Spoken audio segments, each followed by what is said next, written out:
Quem foi Bertold Brecht?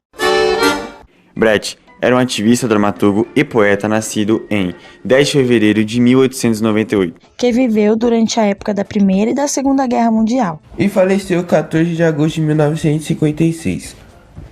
Brecht ficou famoso por criar o teatro épico, que, segundo Brecht, é um drama narrativo que nos oferece uma análise crítica da sociedade, usando seu trabalho e sua arte para combater o fascismo europeu. Quando falamos em Brecht, é preciso ter em mente que o cara era diferenciado. Ele era pra frente. Ele bebia de fontes revolucionárias.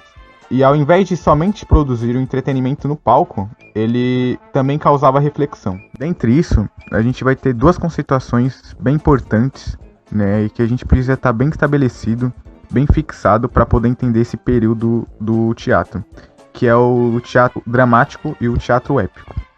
Bom, começando com o dramático, a gente pode entender ele como algo normal. E a gente pode fazer também uma analogia, comparando o sistema de ensino nas escolas.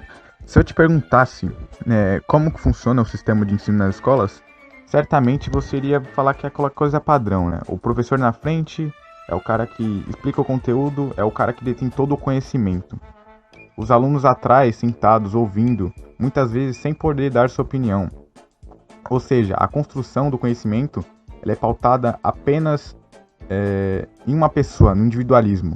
E o teatro ele tem um pouco disso. É aquela coisa padrão do teatro, né? Você vai ter aquela imagem. O que é o teatro? O teatro é um cara fazendo arte no palco e pessoas assistindo. Diferente desse, a gente vai ter o teatro épico, que é o teatro brechtiano. A gente pode considerar ele como revolucionário. Brecht usava seu trabalho e sua arte de forma épica, de forma que o lírico seja narrador e personagem. Ação e tempo de peça, não necessariamente cronológicos, e o mais importante, o público não está passivo, mas sim age analisando e refletindo as situações propostas em cena. É como se alguém te desse um óculos para poder enxergar, ou te desse uma lupa para ampliar um problema da sociedade, entende? Para que isso fosse possível, Brecht fazia com que o espectador e o ator não sejam levados pelo jogo de cena. Isso porque o jogo de cena fazia com que eles acabassem criando uma ilusão de algo real.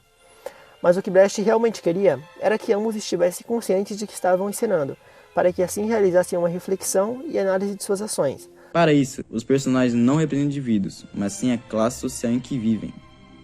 Os gestos, movimentos repetidos dos autores que classificam a classe de suas personagens.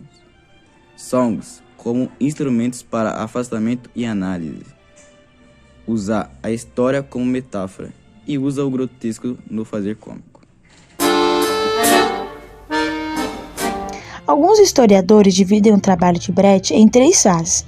Na primeira fase, durante a época da República de Weimar, pós-Primeira Guerra Mundial, na qual trabalhou como enfermeiro, ele desenvolveu um teatro de entretenimento político, era socialista, não comunista, e portanto escreveu peças que além de entreter, tinham um viés político ligado à luta de classes.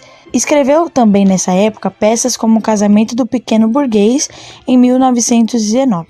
Já na segunda fase, ficou conhecida como teatro didático, ao qual explicava e explicitava o seu ponto de vista em suas encenações. Durante a época da ascensão do Partido Nazista e da quebra da Bolsa de Nova York em 1929, Brecht utilizava uma estética expressionista, que falaremos mais sobre adiante, e começou a defender que política devia ser feita e entendida por toda a população. E então, para atingir esse objetivo, escreveu peças dialéticas que mostravam dois pontos de vista divergentes sobre um mesmo assunto, as causas e consequências de ambos os lados, e instigando a plateia a refletir e decidir a qual lado caria. Também escreveu poesias para tentar alertar e acordar a população alemã do perigo que representava o partido nazista, como por exemplo na obra Intertexto.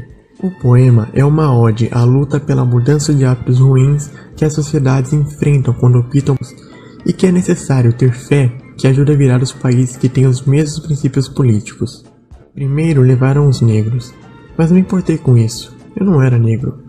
Em seguida levaram alguns operários, mas não me importei com isso, eu também não era operário. Depois prenderam os miseráveis, mas eu não me importei com isso, porque eu não sou miserável. Depois agarraram os desempregados, mas como eu tenho meu emprego, também não importei. Agora estão me levando, mas já é tarde. Como eu não me importei com ninguém, ninguém se importará comigo. Após o estabelecimento do primeiro Reich, Brecht fugiu da Alemanha e foi para Nova York, nos Estados Unidos. Nessa época, a Broadway estava estourando e influenciando em sua terceira fase, os musicais. Suas peças musicais são a junção das culturas europeia e norte-americana, onde trabalhava o didatismo político junto com o entretenimento musical. Nessa época, escreveu, por exemplo, Mãe Coragem e Seus Filhos, que mostra uma mulher que lucra com a guerra, discutindo as causas e consequências disso, e trazendo, é claro, músicas que refletem sobre a narrativa. E por fim, nossa conclusão. E nas últimas décadas do século XIX, a série de conflitos que ocorriam em diversas partes do mundo prenunciava a eclosão de uma grande guerra mundial. A Alemanha ostentava uma oligarquia financeira compacta, resultado de uma concentração do capital industrial aliado ao capital bancário, formando monopólios poderosos. Nesse cenário, a classe operária passava por momentos difíceis e de uma forma bastante tímida no início, ao qual eclodiam esporadicamente movimentos de revolta contra o regime burguês. É importante dizer que toda a obra de Brecht vira marcada pela luta contra o capitalismo e contra o imperialismo. Todo o tempo há uma profunda reflexão sobre a situação do homem no mundo dividido em classes, e o estudo do relacionamento entre os homens que vivem condicionados a uma divisão econômica política. Veja, a característica mais importante aqui é a visão que ele tinha no teatro como um elemento que deve apresentar à sociedade os fatos cotidianos, a fim de que o espectador o julgasse. O outro ponto que chamou nossa atenção também foi o fato do Brecht exprimir em quase sua totalidade de suas obras uma certa revolta contra a arrogância dos detentores do poder e contra toda a disciplina cega, com a finalidade de alcançar a massa oprimida através de seus escritos, criando um teatro de ação social voltado para mostrar que o homem tem a capacidade, o direito e o dever de transformar o mundo em que vive, e que não é possível lutar contra a retórica de um governo, mostrando que o destino do homem é um governo, mostrando que o destino do homem deve ser sempre preparado por ele mesmo. E foi isso que eu entendi sobre Brecht.